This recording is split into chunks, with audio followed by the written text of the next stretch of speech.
Welcome, everybody, to the Indiana Basketball Show on the Grueling Truth Sports Network. As always, the Grueling Truth is powered by Betting.net. Betting.net is your best bet for finding the online casino or sportsbook that's right for you. Make sure you check them out at Betting.net. I am your co-host for the Indiana Basketball Show, Mike Goodpaster, right now. Welcome in. My co-host, Indiana basketball legend. We could say that because he's in the Hall of Fame. He won the 1979 NIT. He won the Big Ten championship in 1980 and 81. Isaiah gets most of the credit, but we know that that's probably not the way it should be. Steve Risley. How you doing, Steve? Doing great. 80 degrees and sunny out here in beautiful San Fernando Valley, You don't even California. know where you live, Steve. Come on. I don't. I know. I don't really know where I live. I'm getting dementia. All right, so we're going to look back first at the Rutgers game, then look ahead to the Michigan game tomorrow night at 6:00. And the Rutgers game, the thing that really struck me was Indiana really matched Rutgers from a toughness perspective. I mean, Indiana's futility against Rutgers entering Tuesday's game, I think, has been well established. I think they'd lost the last 5 or 6 games to them. And Rutgers was the only Big Ten opponent Trace Jackson Davis had not defeated in his career in Bloomington. Rutgers had dominated in the recent series with those 5 or 6 wins in a row. They beat Indiana 63-48 a month or so ago. Indiana stepped up and met the challenge. And the thing that stood out to me, Steve, was I thought for 17 or 18 minutes they played really well. But then when they dropped off and Rutgers came back like you knew they would, Indiana matched them toughness for toughness and gutted this game out. Yeah, no doubt. I think what happened was at the last 3 minutes of the first half, Indiana tried to slow the tempo down. I think they were trying to rest some players or whatever the reason was, but they slowed the tempo down and really they let Rutgers take control of the tempo of the ball game. And Rutgers went on a slight run. Indiana, yeah, I think the lesson to be learned there at the end of the first half was Indiana's capable of controlling the tempo for the entire game, and they need to work harder to continue to do that. Other than that, when they controlled the tempo of the game, they pretty well had control of this game and dominated it and dominated Rutgers. So, lesson learned here is don't lose control of the tempo. I think Indiana's good enough to control the tempo of this game. What continues to astound me about Indiana's play is it's become very consistent. When they got on their streak here of what I think they're 8 of the last 9 games or 7 of the last 8 that they've won. Um, we kept thinking they're making a little run after 2 games. They're going to go back to being the most inconsistent IU. They haven't done that, and right now they don't look like they're going to do it because the fix is, like I said, is very easy. It's like, hey, don't lose whatever you do. Don't let control the tempo go. And if that means we got to play up tempo, even though we're up 20, 25 points, we stay with up tempo.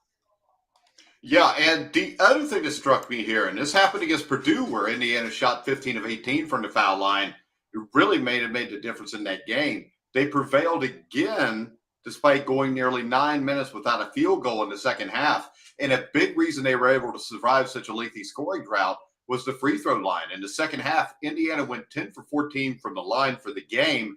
The Hoosiers outscored the Scarlet Knights by 11 from the stripe.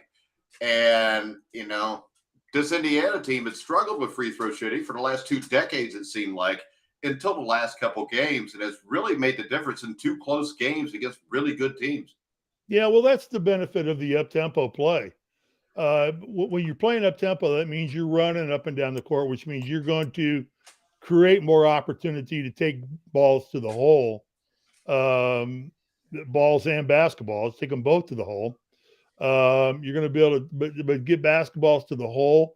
And once you take basketballs to the hole, the way college basketball is officiated these days, more than half of the time you're going to get a foul and you're going to get yourself on the line. So that's another huge benefit of the up-tempo play is Indiana was able to score 11 more points off the line. Of course, they only won that game. What was the final score of the game? 66-60. Yeah. So, those 11 points were the difference in the ball game. Yeah, and Jalen Hood-Schifino had an off night again. He's been up and down. Freshmen do that. Miller Kopp really stepped up again. Kopp had 21 points in the first meeting between these two teams at Rutgers. And on Tuesday, he was 6 for 9 from the field, 18 points. For the season, Kopp is shooting 45.8% from three, 46% or 46.7% from distance in Big Ten play, which is fourth in the conference. So while Kopp has proven to be more of a situational scorer than a go-to option, he's playing with a lot more confidence this season than what we've seen in the past, and he's been much better consistent, more consistent than he has in past years. Yeah, and that's critical. I mean, he provides the if we can get him consistent and taking more shots from beyond the arc, we'll finally have an established 3-point shooter. I think that's a weakness in Indiana's bag right now is they don't have an established 3-point They don't shooter. shoot threes. Well, but I think it's a good when you get in the tournament, you start getting into tournament play, and start facing teams that don't know you. I think the way the game's played today, you need to have an established 3-point shooter, somebody who can catch you up quicker than normal and who can get out there and maybe change momentum by drilling 2 or 3 3-pointers in a row, getting the crowd fired up, getting the other players fired up, because you've just taken a 10-point deficit and turned it into a 2-point deficit or something like that. So Miller Kopp becomes very important to this basketball team in a sense that he's proven he can shoot the three. We got to get him I believe we got to get him taking more shots. I don't. And establish him as a well. Why would you want to change what's going on? I mean, think this is the Mike, thing. I'm talking about one player. I'm not talking about I know you're sending talking the about entire one player. team out there to drill 3-pointers. I'm saying take Miller Kopp, a guy who's already proven he can shoot threes, and get him taking some more shots. And it doesn't have to be 30 shots a game. He's taking 3 or 4, 2 or 3. Have him take 5 or 6 3-point shots a game. That's all I'm saying. Don't I don't see why you need to force it because the way they're playing right now. I mean, Steve, this is the thing. Sure. They average a very high percentage of made threes. And they're playing a lot of teams for the second time this season, too. Yeah, but they're shooting a high amount. Their 3-point percentage is very good. They're only shooting about 8 or 9 a game. I don't think there's anything wrong with that because teams that fall in love with shooting into three, you go to the NCAA tournament, one bad night and it's over for you quick. Yeah, well, I'm going to love the tournament game when you get on the next day and we do a post game. You're like, they should have taken more 3-pointers to get themselves back in the game. You've never heard me say that. That'll come out of your mouth in a heartbeat. I swear, the first time they either win, eke one out on some dumb play, or lose, it's going to come right out of your mouth. They should have shot 3-pointers. This is not a 3-point shooting team. No, this is a basketball team. They need to be a 3-point. They need to have a 3-point shooter. They do. Good God. They do. Miller Kopp, Trey Galloway, when Hood-Schifino plays well, he can hit it. I'm sorry, Steve, but a team that ranks this highly and made 3-point percentage has got guys that can shoot the three. They're just not chucking them up and forcing them. Okay, all right. Okay. I disagree. We agree to disagree on this one. I think that they need to have an established guy they can go to on any situation. And if they need a quick three to get them back into something, or they want to bust the lead out, you got a 3-point shooter, execute him. I think you've got that in Kopp. I don't know why he needs to shoot. Man, I've not seen Kopp do that, taking 5, 6, 7 3-point shots. Steve, they're winning. They've won 8 out of 9 games playing that way. And I'll tell you this, I watched enough IU basketball over the last decade to know if you shoot 25 threes, nobody said 25 threes. Well, Steve, all I know is you're worried about how many threes they're shooting. Their offense is running better than it has in a decade. Get it to 4 or 5, 6 or 7. You know, that's all. Don't reinvent the mountain. Just take a baby step up the mountain and just say, hey, we're just going to let's try and see. We create opportunities and we got open shots. Let him drill 5 or 6 threes, not 25. What if he's not open 6 times? Just I'd like to see that. There was a game where Miller Kopp scored 20-something points. Against Rutgers. Yeah. How many threes did he take? He took, let me see. He was 6 for 9 from the field. Okay, what was he 3-point? He was like 5 for 6. All right. Now, wouldn't you like to have that? No, because they lost by 15 because they had to But force wouldn't you like threes to have because they Miller were out of Kopp their dumping in offense. 20 to 25 points a game for you and drilling 5 to 6 to 7 and 3 points shots a game? You wouldn't want that on your team if I you would could get just it? as soon throw the ball to Trace Jackson Davis 35 Well, there times are and going to see be what games, my happens. friend, when Trace Jackson Davis is in foul trouble. Well, there will All right, be. or he's hurt, Will or he's there? tired, or Okay. something. Yeah. Okay. I mean, that's just inevitable. I'm just telling you this. If you think Miller Kopp has to average 25 points a game to be successful, you're going to come up short. Miller Kopp plays within himself. This is the difference between this year and previous years. You Most are of these missing what guys I'm play saying. within. I am listening. I You're don't think you go tell a guy, go take some more threes. You take them in as the offense presents it and as the defense presents it.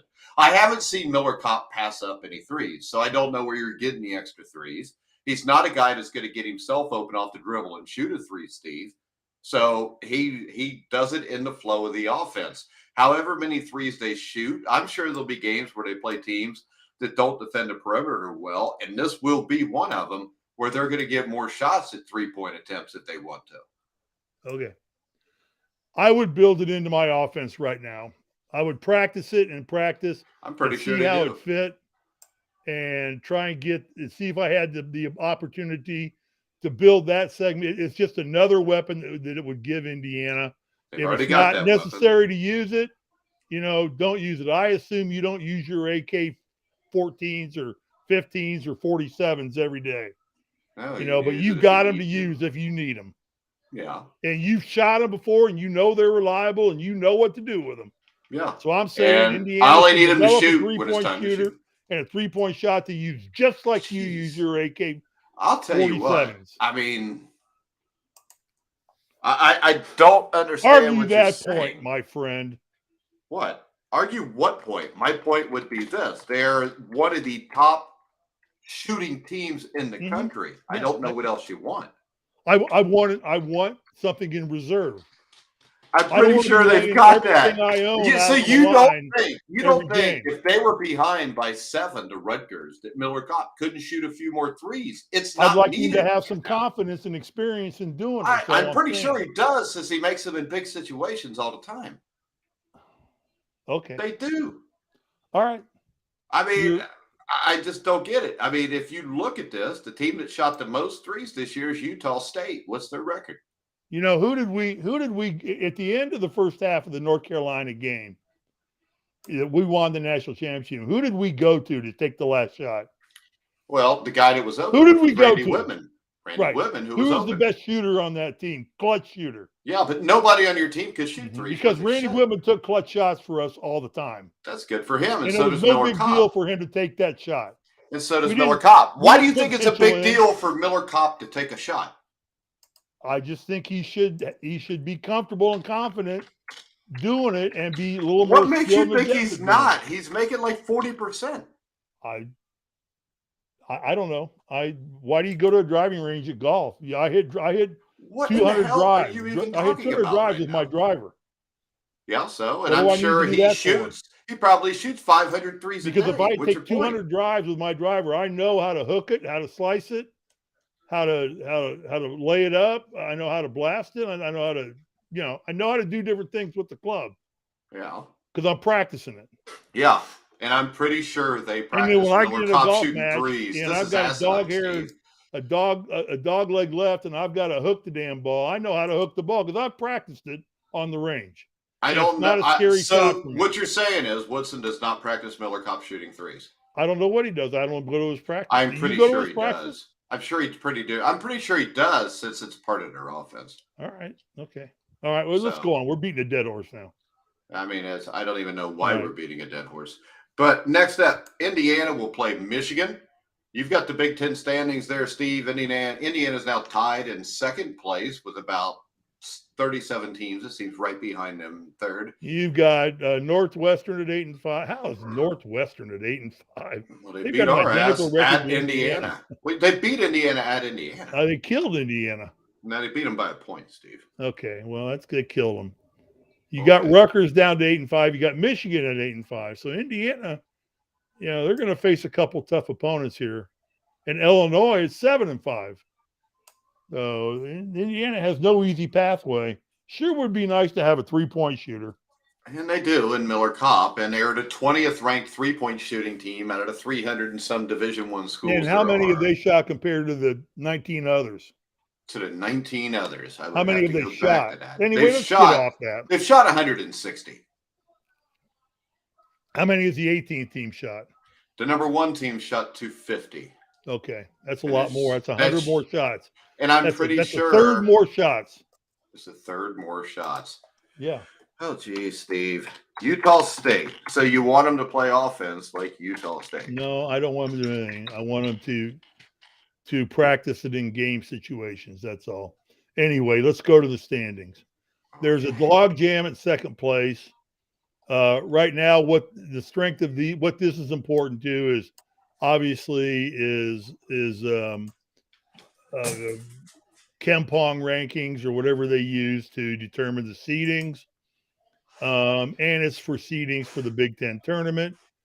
You obviously would like to have a bye if you could get one, and you would like to play weaker opponents if you could. So therefore, these standings with 4 teams log jammed at second place these games become pretty critical for both the Big Dance and for the Big Ten dance. Any comments on that, Mike? Any genius? No. Should Indiana just not play the rest of the games because they have a valid offense and they don't need to play? What the hell are you talking about? Being a dick right now. Their offense is playing the best it has in a decade. It is definitely playing the best. So I think this. We got 2 traditional Big Ten basketball rivals. We'll battle it out in Ann Arbor tomorrow night as Indiana takes on Michigan. Indiana 17-7. Both teams are 8-5 in the Big Ten. The Wolverines remain one of the bigger disappointments this year, but that's because, of course, they got a dumbass coaching their team in Juwan Howard. But they are just 14-10 overall, but they are tied for second with Indiana at 8-5. They've won, I believe, their last 3 games. They blew out Nebraska by 20 the other night. They do have a big man in Hunter Dickinson, and a lot of people thought this was a top 10 team coming in, and they thought they were a threat to the national title because of Hunter Dickinson in the middle. So a quadrant 1 here would bring their record to, I think, 15-10. It would put them in much better shape for an NCAA tournament bid. You've got 6 Wolverines scored in double digits in that win, led by Jet Howard at his game-high 22 points. Dickinson added a double-double with 16 points and 10 rebounds by Kobe Buffkin. Chipped in with 13 points, 7 rebounds, and 5 assists in the Michigan win over Nebraska. So when we look at this, I would think right up top, they have to neutralize Hunter Dickinson inside. Yeah, I think that we've done that effectively with just about. We really neutralized Eddie against Purdue. I mean, he got us 22 points, but we came back with what, 25 from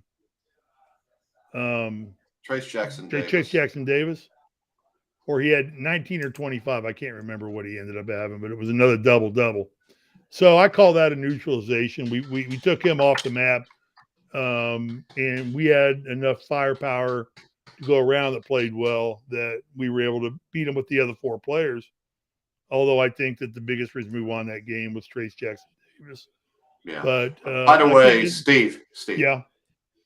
All right. I hate to correct you, but Zach Edey tore the hell out of us. He scored 33 points and had 18 rebounds. At the IU Purdue game win?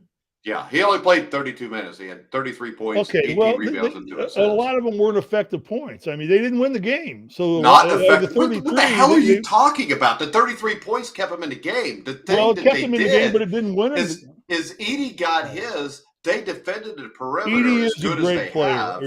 Michigan does not have a player like Edey. Well, Hunter Dickinson is pretty good. He's good. So, I think the thing here is Race this. Thompson, with the combination of Race Thompson and TJD or TGJ, Trace Jackson Davis. TJD. I think we can best neutralize him as well if we continue to play like we've played.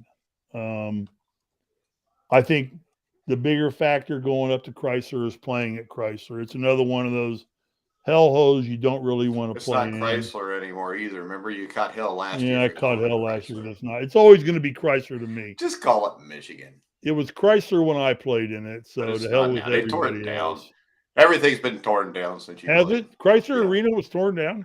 Hell, I don't know, but it looks like a new arena to me, Steve. Now, Okay, well, it didn't the look new to me. Wolverines are 5th in scoring offense this season. They rank 6th in Fifth in 3-point. what? The country or the Big Ten? 5th in the Big Ten in scoring offense. They rank 6th in 3-point accuracy and are 6th in fewest turnovers per game. Defensively is where they have issues. Michigan's ranked 11th in the conference in scoring defense. They have the 6th best 3-point defense in the conference. And on the glass, they're just 9th in the Big Ten. So even with the presence of Dickinson, they don't rebound the ball well. So to me, if Indiana plays well, Indiana matches up extremely good with Michigan. Plus, Juwan Howard's a dumbass. That's the second time you said that. Well, Juwan Howard is a dumbass. He's struggling as a college basketball coach, but he's got a lot to learn. He struggles as a person. I mean, come on. He's shoving assistant coaches. I've never sat and invited with Juwan Howard. You don't have to sit with him. You watch him on TV when he shoves other teams' coaches after he gets beat and acts like a damn baby. It's pretty easy to see.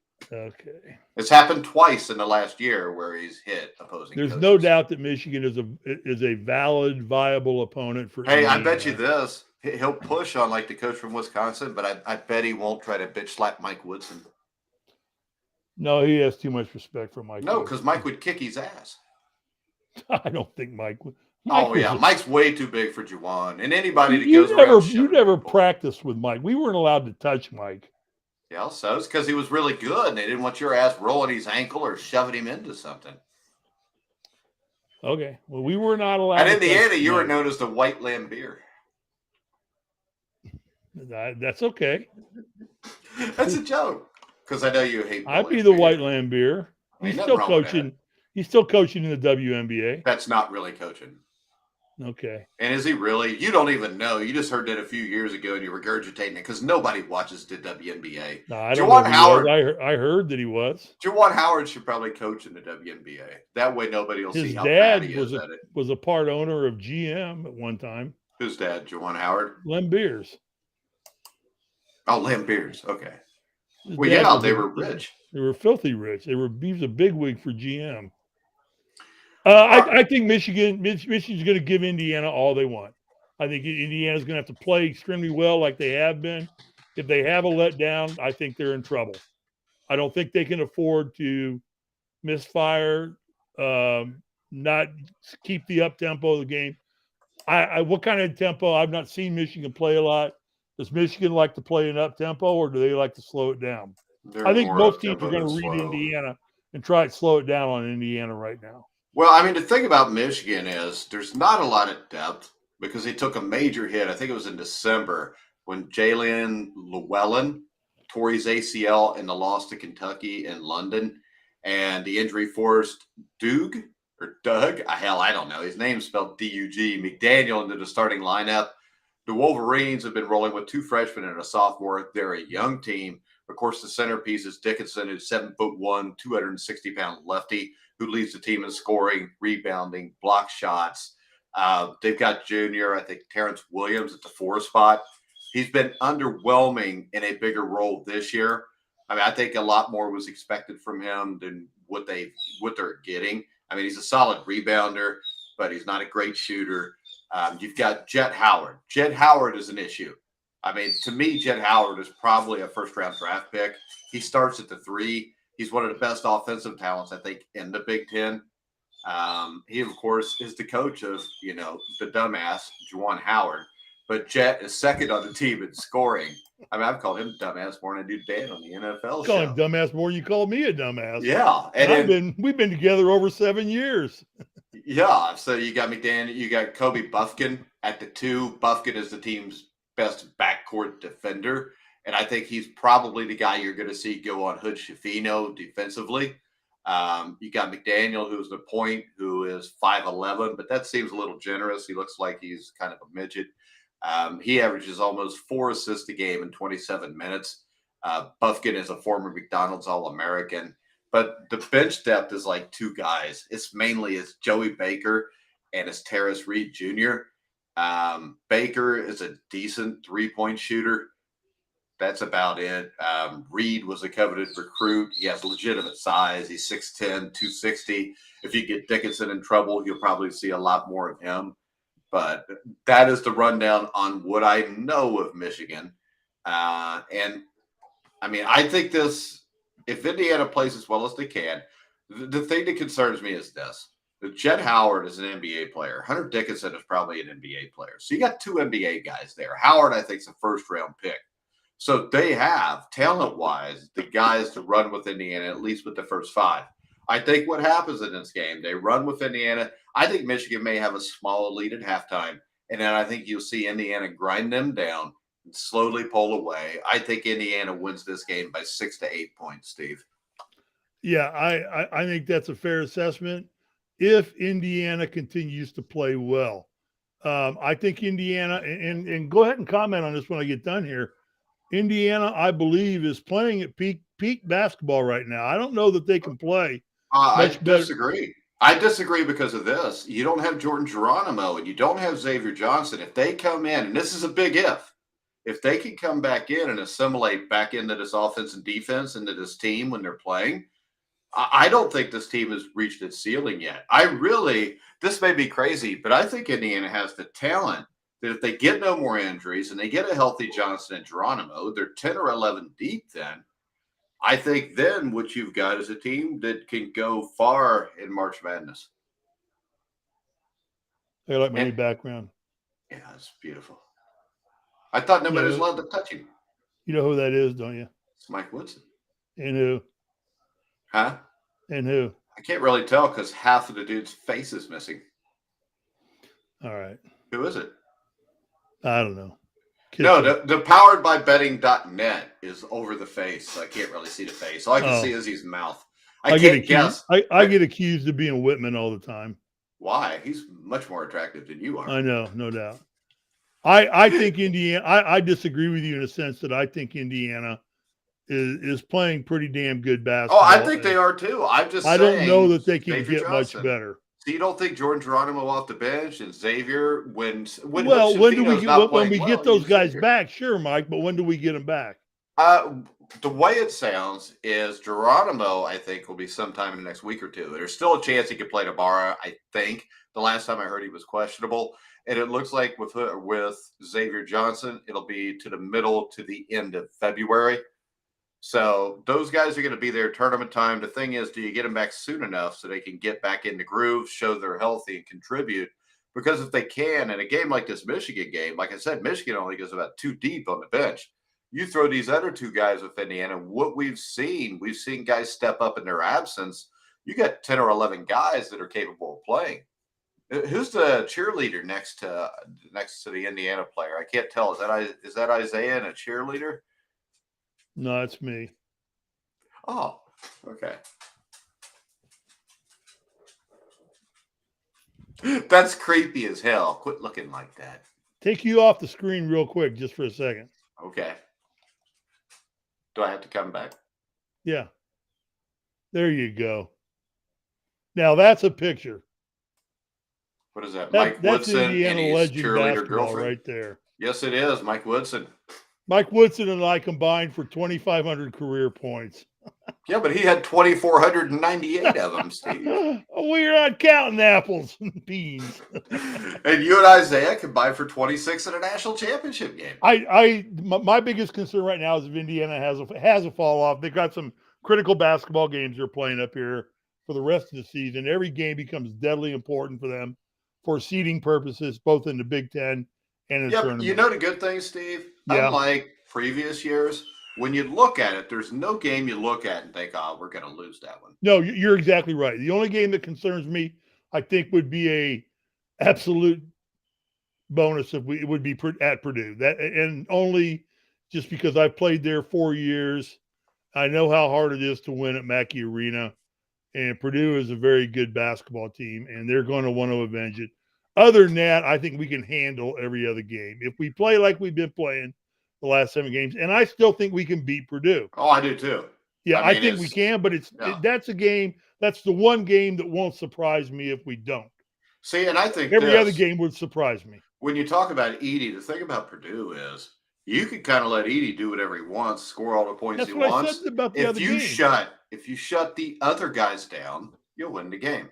That's what What did I I said. It's say? not, We no, it isn't. neutralized him. Jesus, they did not neutralize him. He scored 33 points and had 18 We let him rebounds. have his 33 points, and I we don't shut think everybody else down. I don't think we we let him neutralized have his them. 33 points. I don't think we. I don't They think weren't that, enough to win the game. Well, if they'd have guarded him and held him to 15, we'd have blown him out, Steve. We were too busy guarding the other four guys and won the game. It looked like they were trying pretty hard to guard Edie, too. He was just too good. The same thing with Purdue against Trace Jackson Davis. He was just too good. He probably will end up being co-MVP to the Big Ten. I think he's probably the better player individually. I think Trace has only got a shot to get a co-MVP or the MVP if they beat Purdue at Purdue. I don't know about that. I think that would solidify it, but I don't know that it's going to be the kiss of death if he doesn't. To me, Trace is the best player. Yeah, I agree. But Edie's 4 inches taller and a good ball player in his own right. He's a damn good ball player. He's on a damn good basketball team. But so's Trace. Right. That's why we beat their ass already. That's why I think that they'll end up being co-MVPs. All right, so what's your pick this weekend? I say Indiana by 8. I think Indiana's definitely going to win the game. I think I think anywhere from 2 to 8 points. Sure. Yeah, I think that's a fair call in there. It's going to be anywhere in that area. All right, and if you want to bet the game, you can go to SI Sportsbook, which is in the link in the description below in this video. We have no point spread the day before the game. The point spread won't be out till probably around midnight tonight. But you can also go to betting.net to find the best promotions, offers, and bonus codes so you don't have to. Head over to their website now and take advantage of things like free bets and matching deposits. Steve, anything else you want to touch on before we wrap it up? Super Bowl? What about it? I don't know. I'd rather talk about Puppy Bowl. Okay, so Steve's got nothing else. Animal Planet at 2:00 is Puppy Bowl. That'll be exciting. And I think on Discovery at 1:30 is Bikini Bowl. If you just turn this game on, a Bikini Bowl? But if you just turn this show on and we're talking about Puppy Bowl and stuff, as soon as we're done, you can go to the Grilling Truth Facebook page or the Grilling Truth Twitter at the Grilling Truth to see the rest of the show where we weren't talking about the Puppy Bowl or the Bikini Bowl. All right, guys, remember you can follow us on Twitter at Grueling Truth. You can go ahead, like, subscribe, do all that fun stuff on YouTube. Sorry, Malta. For what? You screwing up the website. I didn't screw anything up. We got a Chris comment. From the Bengals says, "Hey, Mike, long time." We got. What's up, Chris? That's Chris. We've had listeners. They just haven't talked because they were mesmerized by you, I think. All right. So thanks for listening, Craig. Chris. I am doing well, Chris. Hopefully you are too. We will be back with the Indiana Basketball Show Monday night at 7 o'clock for the Indiana Basketball Weekly Show, where we'll preview a week ahead and look back at tomorrow's win over that dumbass Juwan Howard and the Michigan Wolverines. But for now, for Steve Risley. But for now, for Steve Risley, who's not a dumbass sometimes, I'm Mike Goodpaster. You've been watching and listening to The Grueling Truth, where the legends speak.